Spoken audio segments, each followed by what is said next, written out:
Actually நான் உங்களோட ஸ்டோரிய கேட்கும்போது, சினிமா கரியர்ல வந்து ரொம்ப நல்ல இடத்துக்கு போயிட்டு இருந்தீங்க. அப்புறம் திடீர்னு ஒரு பிரேக் விழுந்துச்சு அப்படின்னு கேள்விப்பட்டேன். ஆ. எப்படி சினிமாக்குள்ள வந்தீங்க?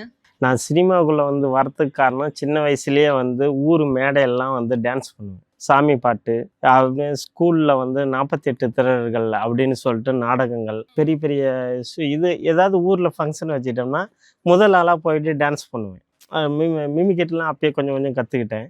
அப்போ வந்து நல்லா பண்ணுவேன். நிறையா ஒர்க்ஸ்லாம் நிறையா வந்து நம்ம சினிமாவுல போகணும், நம்ம சினிமாவுல வளரணும் அப்படின்னு சொல்லிட்டு, நம்ம வந்து ஒரு இடத்துலேருந்து 8வது முடிச்சுட்டு வெளியே வரக்குள்ள 8வது தான் முடிச்சிருக்கேன். 8வது முடிச்சிட்டோன்னே நம்ம வந்து படிப்பு ஏறல. நம்ம வந்து நடிக்கிறது, நல்லா ஓவியம் இது மாதிரிலாம் வரைஞ்சிக்கிட்டு இருந்தேன். ஸ்கூல்லாம் வந்து எனக்கு என் நோட்டை திருப்பி பார்த்தா ஃபுல்லாக ஓவியமாக தான் இருக்கும். உங்கள பார்த்தா அப்படியே வரைவேன் அப்ப. அது மாரி இருக்கக்குள்ள ஒருத்தர் என்ன சொன்னார், "நீ சினிமாவுக்கு போனா நல்லா வந்துருவ." அப்படின்னு சொல்லி ஒருத்தர் ஒரு சின்ன தூண்டுதலா இது பண்ணாரு. நம்ம வந்து அத விட்டுட்டு ஸ்கூல விட்டுட்டு வந்தோனே, எங்க அப்பா, அம்மாவுக்கு வந்து படிப்பறிவு கம்மி.